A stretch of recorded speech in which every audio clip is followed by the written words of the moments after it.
And welcome everyone back to the Overdrive League here. I am Primus alongside Smokey Smoke. Already put in a lot of work for us over in our bronze division, but now we are with our gold division. We holding up okay over there, Smoke? Yeah, I'm holding up my voice, not so much, but hey, when there's a good league, we'll get her done.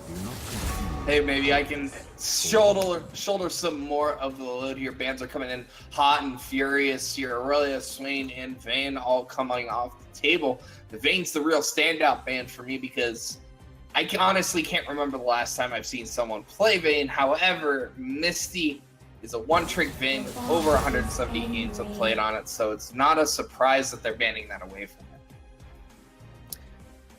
Think what I could offer.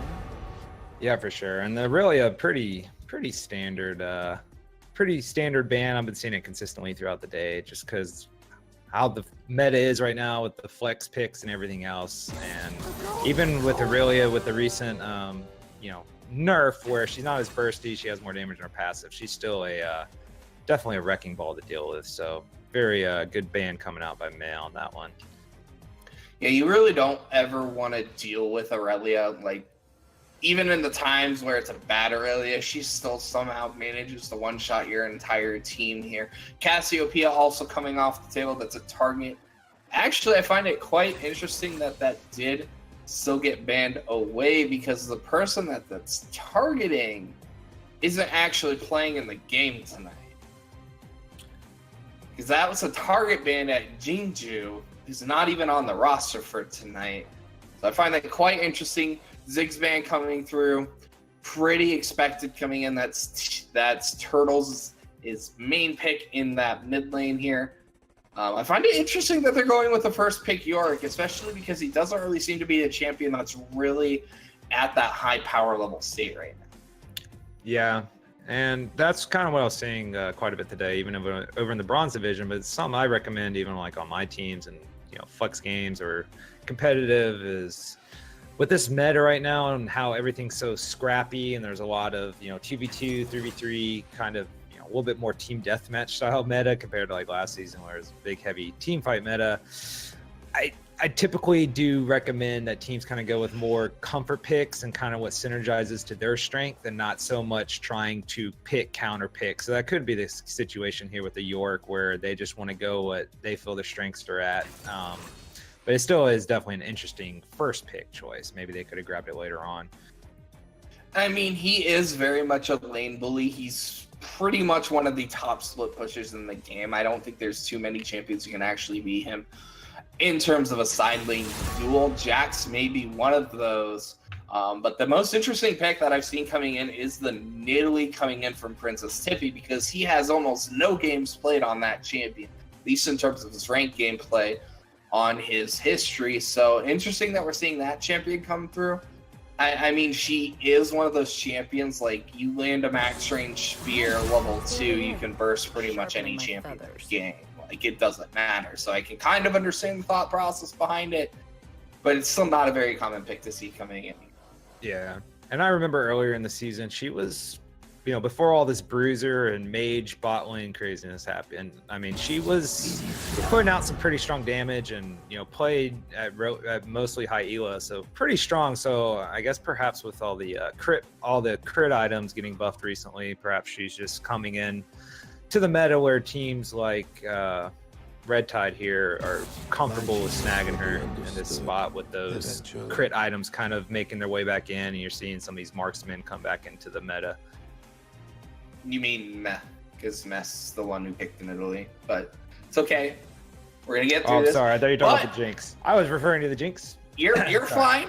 The Jinx is a valid pick. It's just that Italy and Jinx are on opposite teams. The Jinx, though, I'm not a huge fan of because I feel like Jinx is not relevant in the game until you hit like 30 minutes.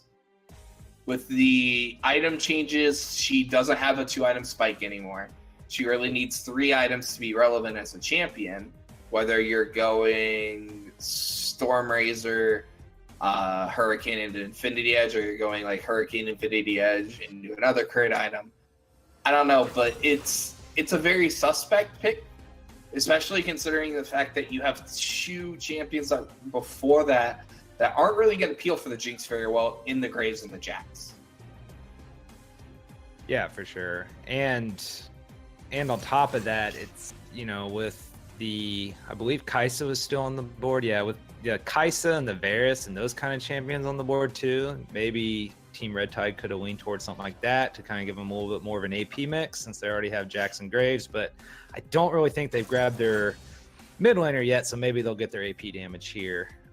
But perhaps maybe a Kaisa or a Varus could have fit better in that spot. But maybe they got something ready in the mid lane to take care of that situation. Yeah, and it's not even like it's a big priority pick for Arctic Shock. Like, it's not among his top played AD carries in the meta. We're probably going to be looking at a Vladimir Gragas bot lane, would be my assumption. I find it highly unlikely that Zed's going to be going to the bot lane just because he's very reliant on those levels. Which means potentially the Jinx will have at least a smooth power curve levels 1 through 6. But the issue is at level 6, I don't see a feasible way where she does not die to the Vladimir Gragas. Yeah, for sure. Especially if she doesn't have flash, obviously. Yeah, especially with the Vladimir, because you really want to punish that Vladimir level 1 and 2. But once he gets to 6, you're exactly right. A good Gragas ult or a good body slam. I mean, she has no mobility or way of kind of disengaging from that. She's really going to be relying on this Nami to hit some really clutch bubbles or some really clutch ults to kind of create space for her. But yeah, level 6 is definitely going to be scary at that point. I mean, they do have the pie rocking the Nami, so you never know what spicy picks and plays will make down in the bottom lane. But when you look at these 2 teams, like, I feel like both these teams one of these teams is the very skirmish-centric composition with potential to 1-3-1, while the other is we want to hit 30 minutes and then we just win the game. Oh yeah, for sure. Especially when you have the Zed, the Nidalee, and the York. I mean, you're looking to do some damage, and you're looking to do some damage quick and early, and pretty much take control of the map, take control of the enemy's team's jungler, get this Jax on his back foot, get this Jinx on her back foot, and keep the Team Red Tide from scaling. The biggest issue, though, coming in from Met is unless they're playing properly around Rift Herald and Baron, they really can't siege with their composition. Like, they really need to split push and spread the map because there's really no way you're going to get through a Nivea wave clear and Jinx wave clear without either having Rift Herald or Baron buff backing you up. Oh, yeah.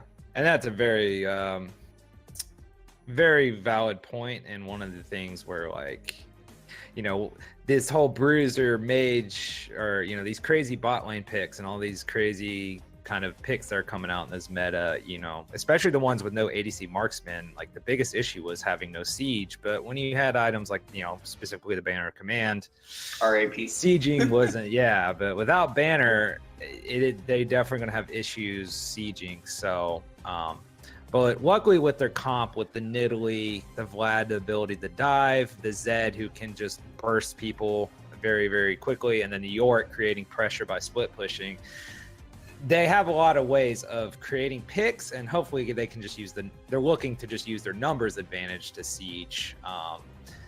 Because if they're not able to get some picks, when you have the Anivia ult and Jinx rockets coming out and all, I mean, they can defend that high ground at their base pretty easily.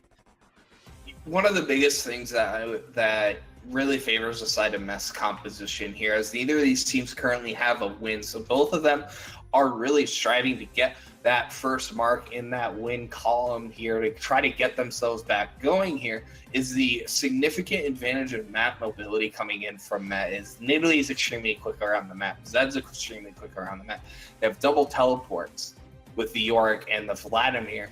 And Jinx and Anivia very stationary. Jackson Graves are fairly mobile champions. Nami, not very mobile champions. So if this becomes a tempo race game, I definitely favor the side of Met if they can get on the front foot and continue to set the pace of the game and not allow Red Tide to settle in. We're just going to scale to 30 minutes, and there's not much you can do to stop us. Yeah, I agree with you there too. I personally like Miss composition a little bit better, and for everything you just said, but also the fact that they have a Vlad, a Zed, a Gragas, a York. I mean, teams that are going to want to run at your face. And right now, Team Red Tide, they just really have no front line or any way to really keep a Vladimir from diving the back line, having the Zed do what they want, have the York split push. So the front line on the side of Team Red Tide, I think it's definitely a big disadvantage for them because they just don't really have it to deal with some of the early game pressure that the Zed and all these other champions are going to bring out. I mean, is a couple crucial abilities that the side of Red Tide have that can kind of play around the Vladimir and the Zed dive coming in, and that's going to be the Grave Smoke Screen and the Nami Bubble. Those are the two most crucial abilities in order to really try to negate the potential dive potential. I can't forget about the wall and Anivia Q. Oh yeah. The wall is going to be the biggest thing when it comes to Vladimir, but if Vladimir gets past the wall, it's going to be up to Nami with her bubble, with her ultimate, to really provide that necessary stall time for Jinx to reposition before she gets one shot by this Vladimir, especially because I'm expecting him to rush Spellbinder, given the fact that he is going Electrocute as his key step.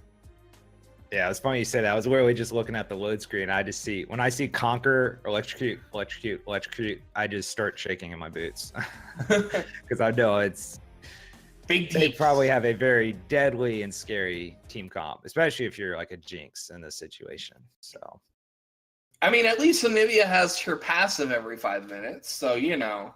Yeah, and that will help quite a bit. And I'm definitely starting to see Anivia come more and more into play. And the other big advantage too, to kind of, go back to what you're saying about some of the key abilities, is the one thing that I have seen in a lot of competitive games and everything else with Anivia is how well her ult just zones out teams. It just creates so much zoning potential in fights, and that's what Team Red Tide's definitely going to need. So if she can have some critical ults as well, the Anivia can definitely be a big factor in this game to help them buy time to kind of scale the way they want to. Yeah, because you can't underestimate the fact that I believe it's like a 30 to 40% slow in a circle, and if Hancock can position properly around that, keeping himself safe while avoiding setting that ultimate on cooldown, it can really negate the Nidalee, the Yorick, because they have such a wide slow field to go through, as we could see a potential invade coming in from the side of Red Tide, as we all seeing them all stack on the bottom side of the map, hovering in this bush. Yeah, this Vlad's going to be in trouble if they go on him.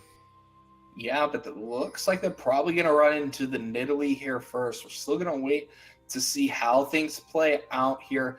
Not sure what all key spells we're going to see. We're probably going to see the Counter-Strike coming in from Jax and the stun coming in from Anivia. Trentosippy is out of the bush and is in position. Is AFK. First blood over to Hancock. Feels bad, man. Ooh, definitely feels bad. He probably had his calculator out trying to calculate how far he needed to throw his spear to get maximum damage from the red buff. And probably got caught alt tab there, unfortunately. But either way, that's first blood gold over to Team Red Tide. And it is going to give them tempo advantage because they are going to start the red buff here. We're going to see. Ooh, nice bubble. Oh, no. Double bubble coming in into the damage coming in. Knight is going to come in. However, Luigi is going to get over to the blast cone. Is going to be able to get away, but that is going to slow down Henny's clear on the Graves ever so slightly. I'm going to be curious to see how Princess Tippy's path is going to path on this Nidalee, whether she's going to directly go to Graves' red buff, or if she's going to go clear her top side. Because if I were the Graves, I would go to Raptors and then go to my red, because Nidalee's probably going buff to buff, so you might be able to catch her out on that buff, but it looks like he's not going to be able to do so. It looks like he's probably just going to take the buff swap. Level 1 Jax is not something to be underestimated, but the ghouls of Yorick do a significant amount of damage. Right, yeah, as long as he can trigger those ghouls, he should be trading pretty well. especially if he manages to get the Conquer procs to match Jax's. I mean, he can hold his own. I feel like maybe, I don't know from exactly on the timing there, but I seemed like Nidalee, she respawned and went straight to blue. So I'm kind of curious why the Vlad and Gragas wanted to try to contest that red as much as they did, because now Gragas is getting the lane super late. My assumption is that they weren't sure if they were going to stay to do the buff, because sometimes when you see teams pull off those invades is they don't actually stay to take the buff. They look to just back off. You're going to see a little bit of trade in the top lane. Nice little stun here. Jump has to come out from Shadowfrost to avoid too much damage, but still losing out onto the trade due to the gloriousness of Yorick goals. And I'm being very sarcastic. That's the second time I've seen that Jax skin today. It looks very cool. The Jax game I watched earlier had the same one. Pretty cool skin, so definitely liking it. But yeah, that Jax, he can, when he's attacking that single target, he can build up that attack speed and proc that Conquer. I mean, that true damage, he can trade it pretty well and pretty fast. So York's got a wall, get his goals in, and get out, or it's spelled disaster. Nice trade coming in from him. But the spear just barely misses onto Shadowfrost. However, Shadowfrost is well up in position, is going to get the stun onto Shanghai. Does not have Leak Strike up. Slow's going to come in from the auto. There's a Leak Strike. So much damage. Not quite enough damage. Flash auto. Not quite enough damage. Living from the skin of his teeth there. The confidence to save his flash. But now Henny and Hose is stuck in a 1v2. Is doing a lot of damage on the backside of it. He's going to get the smoke screen to disengage on the backside of it, but everyone gets out scot-free, and that's going to be a flash down on Shanghai up in that top lane. Yorick's not really the most mobile of champions, but once he hits that level 6, it does get a little scary trying to take him down up in that top lane. Oh yeah, and fortunately, the Nidalee spent a good amount of time up there as well, so you can already see Graves pulling ahead on the CS as a result. I think that spear would have definitely been a game changer. Yeah, had that spear landed, that's probably a dead Shadow. We did see Hancock getting egged in the mid lane. That's extremely crucial that it got pulled out before Turtles hit level 6, because once Turtles hits level 6, that's pretty much a free kill on this Anivia. Oh yeah, for sure. And I just can't believe how confident the Jax was to save his flash there. I mean, that was just so close. I would say calculated, but I think that was more luck than anything. Yeah, I mean, the only ignite that they're running on the red side, or I'm sorry, the blue side is the Zed in the mid. So. For Team Meh, so I guess he's like, level 6 from Turtles. Actually, it's that should be it. Multiple tower shots is gonna die to the ignite.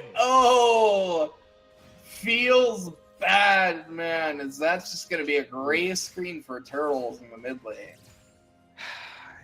If his question is titties or turtles, he definitely only got turtles on that one.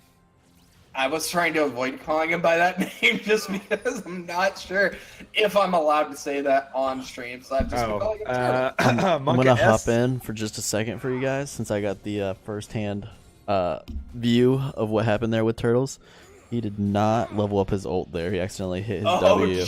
So he went in for the attempted 1v1 and did not have his ult available and was just kind of stunned. I've done that before. Yeah. So feels bad when you level up, when you don't level up your ultimate at level 6, and then you just hope, please to God, please don't let this kill me. And unfortunately, in that scenario, it did end up costing him. We do have Tippy Princess hovering around the bot side. Her red buff is warded out, so they will know when Tippy goes to try to start that up here. It should give them a tempo advantage down on the bottom side of the map. Turtles is still not level 7, so still no death mark available for him. Gonna be interesting to see whether or not they try to aggress, but there is no backup for Henny down in this jungle. But we are gonna see a nice little engage by Super League in the bot side of the map. But the more training in the top side is this is going lane to lane. This is skirmishes after skirmishes here on both sides of the map. Mississippi almost falling to her red buff there down in the bottom lane. Really not having a good time on this Nidalee, as Henny's really setting the pace of the game on the Graves, despite really not having any other kill participation outside of that first blood. Yep, and we got the Maiden coming out on the top side now too, so giving York that extra edge in the lane as he starts to creep ahead a little bit on CS. The Graves trying to make a play up there too, though. Oh, in the mid lane. Turtles is going to go with the ultimate and the ignite, but has no abilities left. Don't think he's going to be able to have the damage, but the ignite and the last auto is going to secure the kill. So thankfully, he was still on top of Hancock there. Otherwise, I don't think he would have actually secured the kill. Yep. He's definitely showing off some very good Zed mechanics as soon as he shows off his leveling up the right ability mechanics. So that ult there just did work. And Anivia without the passive, she goes down. So very good play there by Turtles to bring it back. And she looks like Anivia, she's even just going straight into that Zonia, as it looks like, with the Seeker's arm guard. Yeah, I don't expect to see a Rod of Aegis coming out, given how the early game is going. I would just expect her to go into the Zonias and the Seraphs, given the state of this game, because really, if you ideally you want both those items, but right now, tempo-wise, you're probably not going to be finishing your Roa until probably about 20 minutes or so at this phase of the game, and it's just like at that point, I feel like it's just much more efficient to finish off the Zonias and the Seraphs over that, and just rely on your Seraph shields, rely on your Zonias to buy you the necessary time in team fights in order to survive. And Zed, I love the Zed just going straight into the Duskblade. He says brown boots, everything else. Ooh, the kill bot side. Yeah, this very nice bubble and ultimate combo coming in from I'm a Cutie Pie, setting up a very nice ultimate from Henny and Host to secure that kill on the back side here. They're still trying to pressure down this tower. We do have a TP coming in from Misty. Misty is back. Nice cast. He's almost going to be able to secure the kill, but Henny and Host is able to secure the kill on the backside. Jinx is excited, trying to do so much damage, but the healing's going to come back in from Misty, keeping him alive. But they still have tempo priority down in this bottom lane. Where are they going to look to go? Are they going to just rotate for Drake, or are they just going to reset off that team fight and take their 2-kill advantage that they got from the scrimmage? Yeah, no hesitation TP there from Vlad. Like I said, they don't want to give up that first turret gold. Yeah, first turret gold is such a massive. We're going to see Turtles going in. Oh, that spear! She has stopwatch. Oh, she didn't pop it. Yeah, she's not going to be able to survive this. Execute coming in from Tippy is just going to spell another gray screen coming in for Hancock, who I think's kind of regretting the choice of the Ignite. Yes, it did get him a kill earlier on, but he's just falling farther and farther behind because he just can't stay alive in this lane. Yeah, I'm interested on the top side with the Jax going with the Tiamat and the York going with the Sheen. You know, usually the Jaxes tend to rush that Triforce. That's pretty typical, especially in this matchup, is the Jax just wants to get wave priority from the York, because you saw a lot of the early game he was getting shoved in quite profusely, while York on the other side really needs that Sheen for maximum trade potential. They're going to try to set up for a dive. Shadow is extremely low on the Jax, doesn't have ultimate, doesn't have flash. They do have Maiden here. Shurikens are not going to be able to quite secure the damage. Turtles going in, trying to secure the kill. Has to go in with an auto, but the burst from Henny is massive. Getting her turret kill on the backside. Henny is unfortunately not able to get that out as Tippy secures the shutdown kill on the backside, but multiple summoners spawn. This is probably going to be the first tower up in this top lane, as you do have a wave coming in. So that's first tower going over to Matt. Yeah, that quick warrior just doing work, and I don't know how often you see the Berserker Greaves on the Graves, but he went with it, and the damage is pretty good. Generally, the Graves will go Berserker Greaves and then go more Bruiser most of the time. So he'll go he'll generally go into things like Black Cleaver, Phantom Dancer, Death's Dance, things along those lines. So much more sustain and survivability focus from those items, while the Berserker Greaves gives them additional attack speed that helps his out in terms of his clear, in terms of his damage output. because without any attack speed, his reload is very, very clunky without your quick draw up. So it helps smooth out his clear speed. As we are going to see Turtles going in for a little bit of poke onto Hancock, who he does have a significant CS advantage in this middle lane. So he is performing quite well on this Zed, but he's really not able to secure any significant amount of tower damage. He's going to get a large chunk. Is going to go in with the tech mark. Stopwatch is going to get proc, so he is going to survive. Not quite enough damage coming in from the shurikens, but that was awfully close on the back side there. As we're seeing in the bot lane, tempo advantage is drastically in the favor of Arctic Shock and Cutie Pie due to that earlier bot lane skirmish where they got multiple kills down in that bot lane. And this 2v2, I was about to say, this Jax Graves, I really like in this 2v2 versus the York Nidalee, but they split off. Yeah, they really need to make sure they're pathing together, and if Turtle shows up, even without Deathmark, the additional amount of damage he comes out from him really will inhibit their ability to actually effectively trade back. And still no play yet for this Cloud Drake. Still almost 14 minutes in. Still no. I feel like Cloud Drake would be fantastic for Red Tide in their scenario, given the fact that their team is so reliant on Kaidi to come out. Shadows needs a massive burst of damage coming in for Titties. That's what kind of Shake's going to buy a little fleet bit of footwork. Can he get away? Shadow fancy step. Shurikens, not quite enough damage on the backside. Nice little sidestep on the ultimate. Oh, the lead strike, but the auto's going to secure the kill. Not the auto, the spear on the backside from Tippy. Missy's going to be going in onto the backside, but nice double bubble and the ultimate. That's a double kill going over to the side of the Red Tide with Arctic Shock picking up one as well as Henny, and there's that Cloud Strike being started up on the bottom side of the map. And pretty much the tail of this game is wherever Turtles goes, that's where Mess power goes. And if Turtles isn't there, it's pretty much all been in the favor of the Red Shift. Yes. And this Graves is just all over the map as well. He seems to always be in the right place at the right time whenever Turtles does do these rotations as well. Jeez, Hancock's just not having a fun time.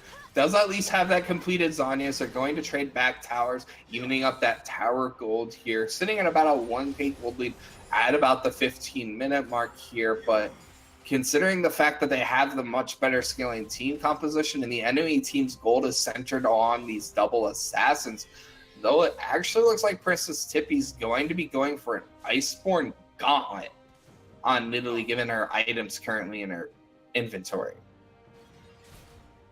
Yeah, I think it's a smart play because it's primarily anyone that's going to reach her in these fights is primarily going to be the Jax, the Graves, or the Jinx. That Nivea is going to be doing so much damage onto Shanghai, is not going to be able to quite get that last auto in, while Arctic Shock has rotated in the mid lane, stunned wall, but the shift, unfortunately, splitting the uprights from Arctic Shock, unfortunately, on that. Also, Arctic Shock is going to be way too far forward. Is going to need a bunch of damage coming in, but the last auto coming in from Arctic Shock is just enough. That Storm Razor coming in great for him there, as like secures the kill on the Turtles. I'm kind of surprised he turned back into that. I think he would have gone out there clean, but hey, that Duskblade, he thought he could burst her, and he almost did.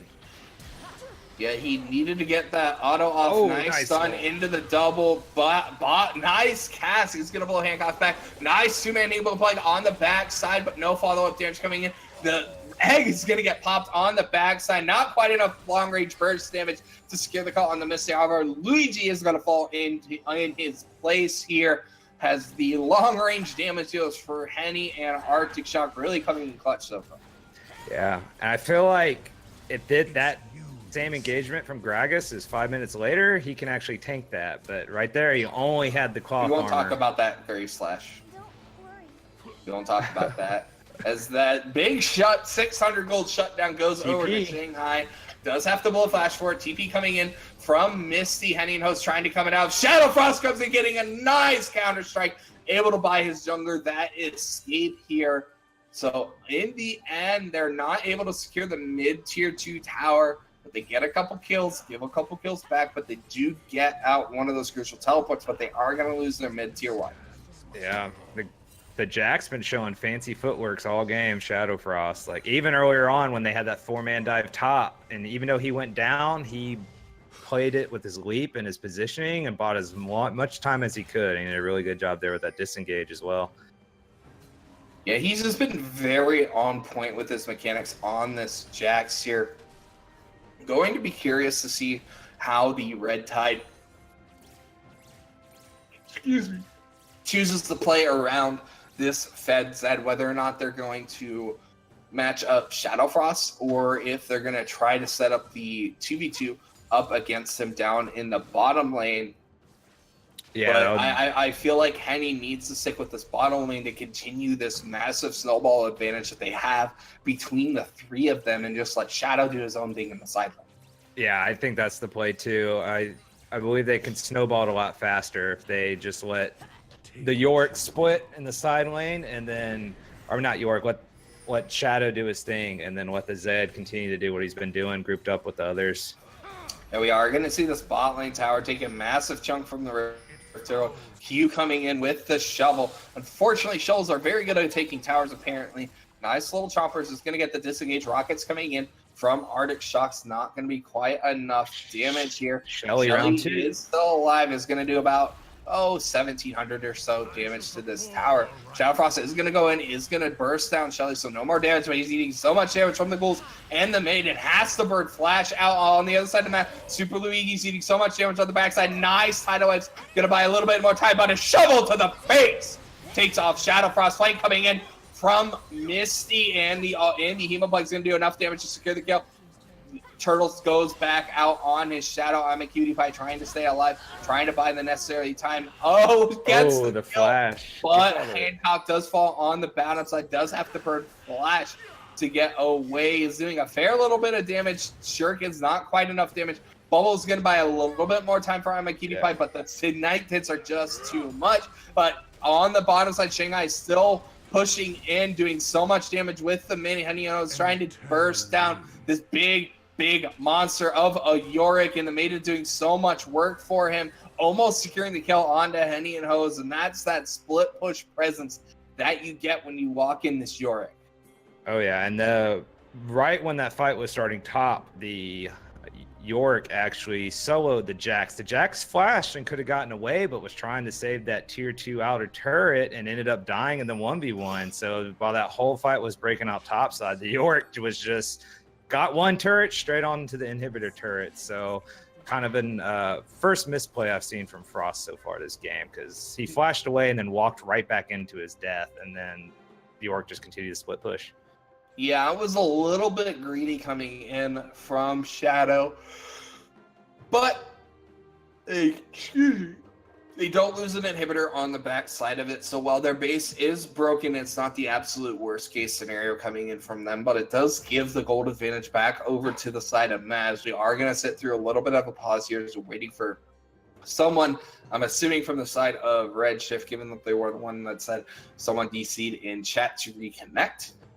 We're going to look at the current state of the game coming in here, and I kind of say it's kind of the matchup of the 3-man squad of Henny, Arctic Shock, and I'm a Cutie Pie really trying to deal with the top side of the map coming in for the side of Meb with Shanghai, Tippy, and Turtles. And those two 3-man squads are really kind of trying to decide the pace and the tempo of the game here. Shadow, I think, needs to be playing a little bit more cautious in the side lane, especially because he chose to go with the Merc Treads for whatever reason. I think that's a little bit of a suspect choice coming in from him, because the other side doesn't really have a significant amount of CC to deal with. Yeah, there's not much CC at all. And, he just tried to 1v1 the York in that last go around to defend that tier 2 outer turret on the bot side, ended up losing it when he hasn't even hit that Triforce spike yet. He's closing in on it, but he's not there just yet. So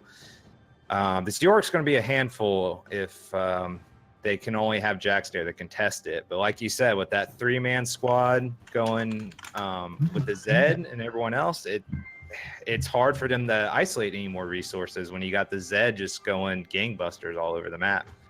Yeah, Turtles on the set has really been out going to these side lanes, trying to put out a lot of pressure here, and that's been going quite well for him. But the concerning point is that he's starting to hit that point in the game where Zed starts to dip in terms of his power levels. He's not at the level of CS that he would like to be at, only has his 2 lethality items, looking for what it looks to be like a black cleaver, which, given the team composition on the other side, I don't really understand the choice of purchase here. Yeah, he might be looking for some CDR. That's the only thing that would kind of make sense to me. But I mean, I guess Sterix would be a little bit more sense, just because there is a significant amount of burst coming in with the Jinx, Graves, and Jax, and the Anivia. But I think Black Cleaver is a little bit of a suspect choice coming in from the Zed, just because there's really not going to be a lot of armor, and unless he's going to be in a side lane with the Jax, which is really the only champion that gets bonus stats, that would really help cut through. Like, he has more than enough damage in terms of penetration with those 2 items. So I would probably rather see him going with something along the lines of maybe an Executioner's Calling into a Last Whisper, or even an Edge of Night, which we've been seeing crop up a little bit more, because he doesn't really need the percent pen, he just needs flat pen right now. Right. And yeah, I agree with you on that. I think maybe the Executioner's everything. I mean, even possibly even just a GA over the Cleaver makes quite a bit of sense right now with how they're fighting. I mean, he's not too worried about the Nivea. It's really this Graves and Jinx that he's worried about. So again, that little bit extra armor and the second life could, do him wonders, especially since he's kind of doing a lot of initiates with the Nidalee falling up behind him and the Vlad trailing in with the pool and all coming in behind as well. So, but it'll be interesting to see what he goes into. But yeah, I don't know if the Cleaver is the best call here necessarily. At least we're assuming it's Cleaver. He only has the Longsword and Health Crystal right now, so we're not 100% sure that's what he's going to be going for here. I do want to go back to this Nidalee, which I thought was going to be looking at something like Iceborne Gauntlet, but is actually just wanted the Sheen for the extra burst and was going straight into the Zanyas. And given the fact of how powerful this Graves is and the Jinx is, I think it's a smart choice. But I feel like she's behind the curve, given the Graves already has a full Black Cleaver, has a massive CS advantage of over 40 in the jungle. Yeah, you also usually see a lot of Nidalees go into stuff like a Lichbane as well, or some sort of way for her to get some CDR. But yeah, it'll be interesting to see what she ends up going full build. But yeah, because she's sitting on 30% CDR right now. So yeah, because Runic Echoes gives 10%, she gets 10% from Sheen and 10% from Kodesh. So she's not terribly far off in terms of CDR, but it's just a lot of pieces of items. Yeah, and even though she has the top frags in the game, she is only at 94 CS, so she's only 150 gold ahead of the Graves right now. So she's not nearly as far as ahead as it seems. So her next item choices are going to be very significant, especially with this 3-man squad kind of rotating around. And she's so mobile, she can pretty much be at almost every fight as long as the team's communicating. So it will definitely, her item build will definitely make a big impact in this game, especially her early AP damage, because it's going to take a little bit longer for this Vlad to really come online.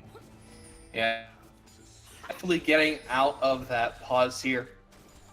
Going to be interesting to see how this mid games plays out, as we're going to take a quick look at the gold numbers. And pretty much as I said, it's we do have Earthdrake spawn, but they're rushing the Baron on the other side. This is such a great call. There's nobody even on that half of the map. Exactly. It's like they knew that Neb was going to prioritize that Earthdrake, and it's just like, sure, take the Earthdrake. We're going to take the Baron. Wow. That was so well played. Oh no, Arctic gets stopped by the toss. It's not going to hit the choppers. Should get shoveled here momentarily. Doesn't have that flash available. Zed's going to come in to secure the kill with the shuriken. So they unfortunately lose one on the backside, but they still get out with 4 Barons, and I still think that's a fairly worth trade here. But I'm a Cutie Pie is going to get jumped on with the Death Mark. So much damage coming in, has to go in for the last bit of damage. Is going to get bursted out on the backside by Henny and Ho, so trades his life for that as the support, and I don't know if that is worth. While on the other side, Super Luigi getting bursted down by Shadowfrost and Hancock. So much damage coming in on the other side of the map. Sun's going to come in onto Shanghai, not able to get any further damage here as the fighting just won't stop. But in the end, it's a 2-for-2 trade, but a 3-for-2 trade in the end. But Baron still goes over to Redshift. Yeah, and you can tell. Oh, the burst coming in from Tippy on the backside. Does have a 2-level advantage onto Shadow, so Shadow's really not going to be able to cane in as this Nidalee just continuing to slit in the split push. Isn't going to land, but here comes Henny Nose. Has so much damage. Unfortunately, that is one dead Nidalee.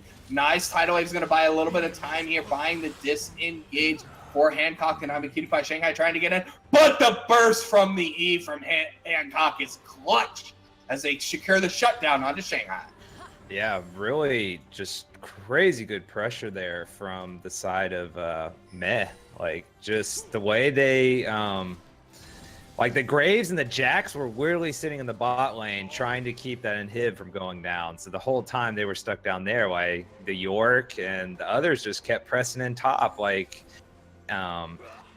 unfortunately, the Gragas did seem like he got caught a little bit off guard there initially, because you saw him throw his ult and it just completely whiffed. I don't think he was expecting to collapse that quickly, but even with the Gragas going down, they kept pushing it top, and the Jackson Graves just could not leave the bot side, or just didn't want to, at least. And so, yeah, they just had the numbers advantage there, even with the Gragas down.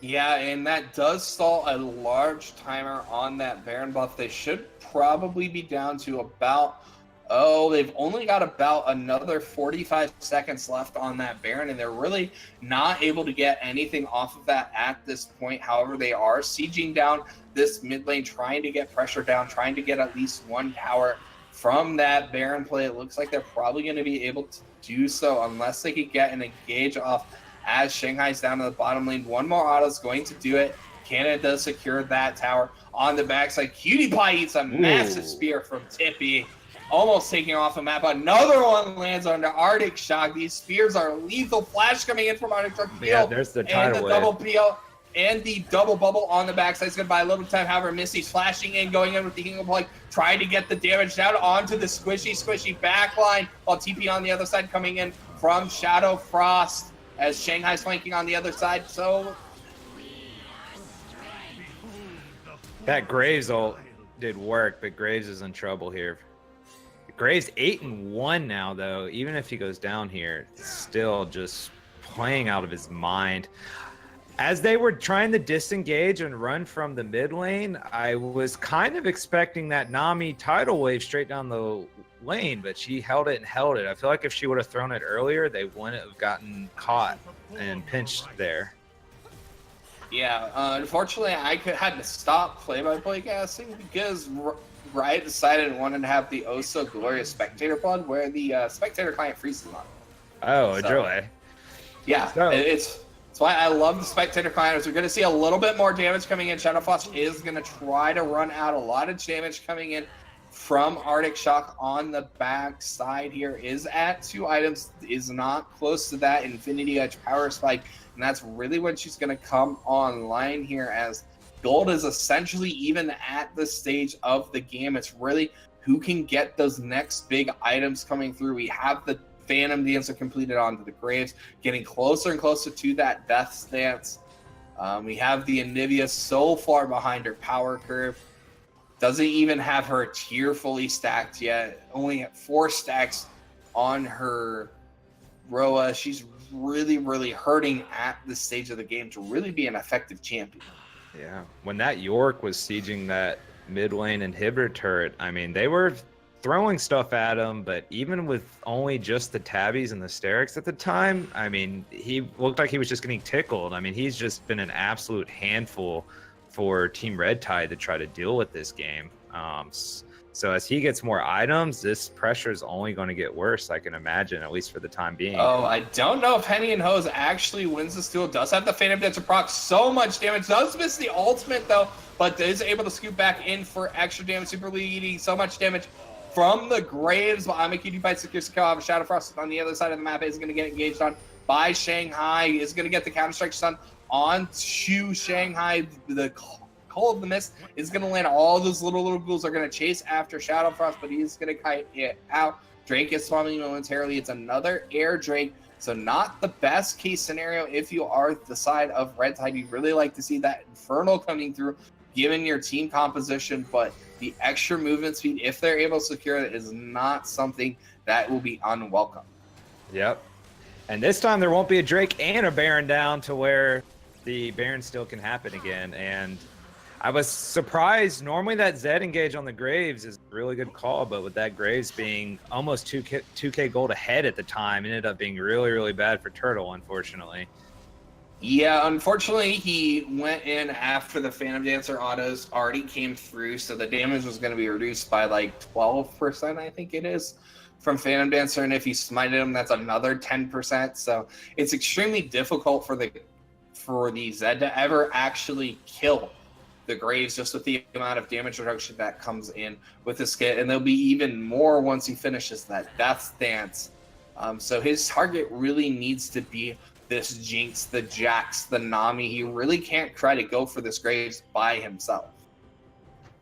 Right, and I think you're talking about the items and how they're being such a key point coming forward, but right now this Anivia is just scaling up this Roa, and then it first bought Zonia, so until Anivia can get her death cap or some heavy AP, I feel like Team Red Tide's really missing out on some magic damage that they really, really need, especially to handle this York, because he's just sieging nonstop, and the damage just doesn't seem to do anything to him.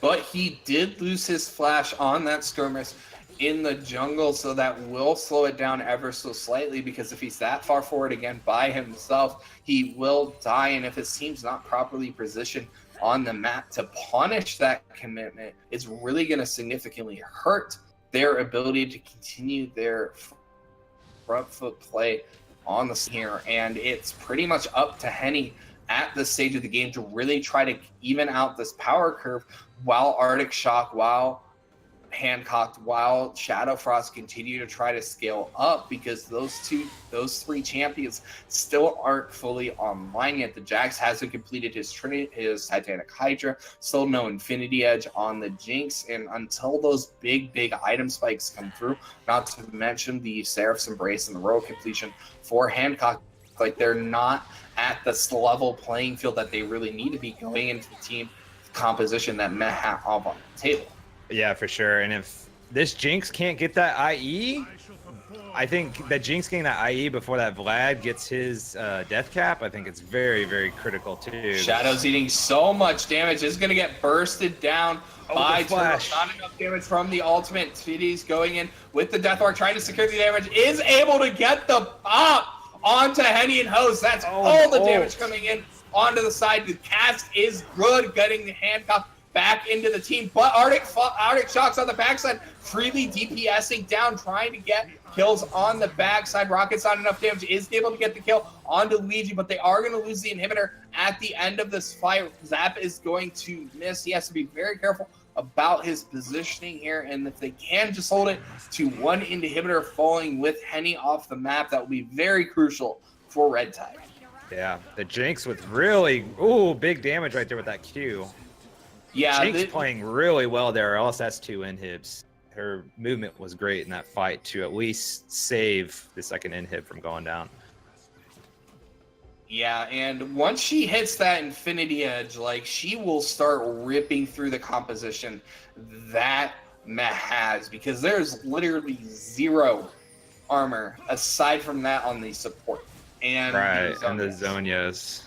But because the Ninja Tabby's not going to be enough. Turtle securing the kill on the support with the burst damage from the WQE combo. And with Baron on the table, without that support, there's not the level of ward coverage that they really need to try to set up vision control around this Baron. And with the bottom inhib being down, I don't know if they can actually effectively contest it without Henny stealing. Right. And I think Shadow Frost really needs to start scraping up some golden fast, because I am very, very scared right now for this Arctic Shock on the Jinx, because as soon as Vlad completes, like Zed's already diving and doing ridiculous work in the back line. As soon as this Vlad completes that death cap, when you have that Vlad diving that back line too, I am very worried about this Jinx being able to stay alive. So she's definitely going to need some help from the Jax here very, very soon, because the Graves can't do enough damage on his own to win these team fights if Jinx just is getting dove on nonstop. So yeah, Jax really needs to come online. Yeah, Baron is going to fall here for the side of the map. They saw the jungler down in the bottom lane, able to secure the free Baron on the other side of the map. Are they going to be able to get the disengaged cast? Does whip, but Maiden and Baron on to Shanghai down in this bottom side of the map is going to provide a massive amount of pressure onto the Nexus. Stun is going to come up, but the Maiden is so tanky. Ultimate coming in onto Handtalk. Nice damage coming in from Arctic. Is going to get the shutdown onto Turtles at the end of that fight. So they get one Baron off the table, but they do lose one Nexus tower on the other side of the fight. So they're able to minimize the damage, but with the Baron buff still up for another 2.5 minutes, how much more can Mech get?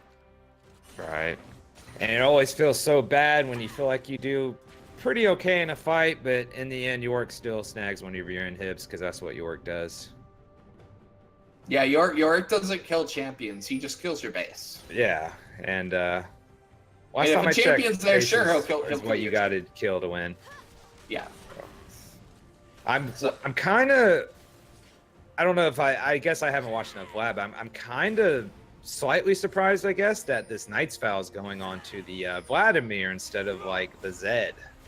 Well, the thing about Knight's Vow is it primarily procs off auto attacks, and like gotcha. Like in terms of the healing, and it does redirect some of the damage the target takes onto you. So, like considering the Vlad's diving into the middle of the enemy team, like it's not the hugest of surprises. I disagree with them forcing down the lane that already has the inhibitor down. It's not going to be responding for another couple minutes here. I think it's still got about a minute or so left before it responds here. They don't have a wave prepped in the mid. They should be pressuring the mid lane, not sitting there at this open inhib. Yeah, and these super minions, they take a lot. They have the armor. They don't really have the MRs. This Anivia with her ult wave clear, she can tear through these super minions as well. So I am surprised that they're not to mention the fact that Arctic Shock is fully online on the Jinx. Oh yes, and if they don't get to Arctic Shock will kill the whole team. Yeah, I think Gragas, if he can get a good cask, that's gonna be the play. Yeah, Turtles was trying to hover, trying to get a positioning onto Arctic Shock. We're going to have the slow landing onto Shanghai. Eats a little bit of damage. Henny and Host going positioning forward aggressively. Does have that Death Stance lifesteal. A lot of damage is going to go onto Leegi. Body Slam coming in onto Shadowfoss, but there's no follow-up damage to be sitting out on the max side as Leegi is going to fall. They're trying to chase this down, trying to provide damage, but Arctic Shock's going to get bursted by the Death Mark on the backside. No, he's still alive! Somehow in the end, Shadow going massive, getting double kills on the other side of the map, and they manage to secure the ace somehow, and they don't lose their second inhib. That the IE on the Jinx, but Arctic Shock's movement and speed and position in all of these team fights, even the ones earlier on the initial inhibitor loss, like Arctic Shock has just been on point with his positioning in these fights. He realizes how important he is for the red team to stay in this and not lose their base. But like you said, once the IE comes online, there's no armor there to stop it. She's just going to blow people up. And then with the movement speed that she's been getting, I mean, she's just kiting so well that she's not even worried about the Gragas or Zed reaching her. And props to her team as well for killing for her, and the Nami making sure that they stay off as well. And even that Jax getting that initial kill, like really chunking out some of the members of Team Meh just to even get that fight going. And from that point, the Rockets were just AOEing and blowing them up. And just a clean sweep ace, 5-0, just really shuts down all the momentum that they had from that Baron push. Yeah, it's part of the reason why you don't see a lot of high-level teams pushing down lanes with open inhibitors. They try to pressure other sides of the map. They were able to get another inhibitor tower down. They almost secured the inhibitor on that side, but weren't able to quite do enough damage. Going to do another quick item check. We have the Anivia, has her upgrade on her Seraphs, has her fully stacked rower, doesn't have any additional items coming in quite yet. You have Jax with his Trinity Forces, Titanic, and the Stairs. Henny and Heels is eating a lot of damage, is probably going to get executed by Tippy here, so that's probably going to be both inhibitors dropping, barring some miracle plays coming in from Arctic and the rest of the squad. Not able to land the bubble here.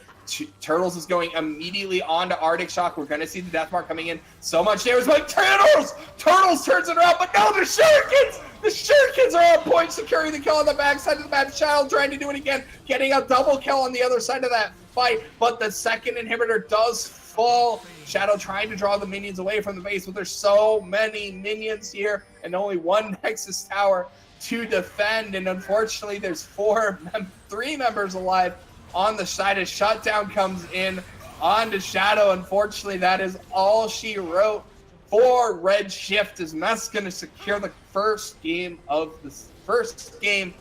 into their win column here with the victory here tonight. Wow, that last fight, just Arctic Shock tried to pull another one out of his hat, but that damage was just on point. The mechanics were on point coming out from the Zed and the Nidalee. Like, they played that so well. And I liked how they came from a different lane that time rather than the inhibitor lane. Having Jax was just kind of playing off to the right side, couldn't really find any way of getting in there and engage, and they just picked Team Red one by one, and that's all they needed with everything pushing in to end it. Yeah, I kind of disagree with the positioning coming in from Arctic Shock, who kind of kited away from his support, trying to kite out the Zed damage, ended up getting caught by a double or triple Shuriken. With the Deathmark, Pop was able to secure the damage, and I kind of feel like that's kind of what spelled the end of that team fight.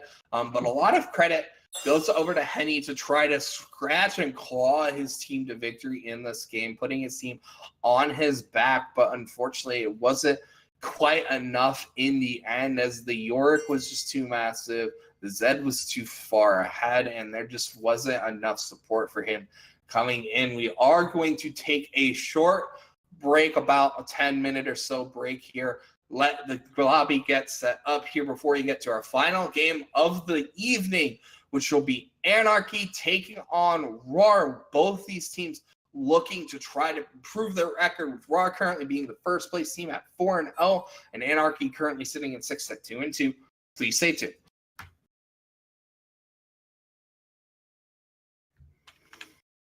I think that Jinx had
Come and go like thoughts of you, like a skies to the sea, into the blue. May change, but in a cycle that I can't lose.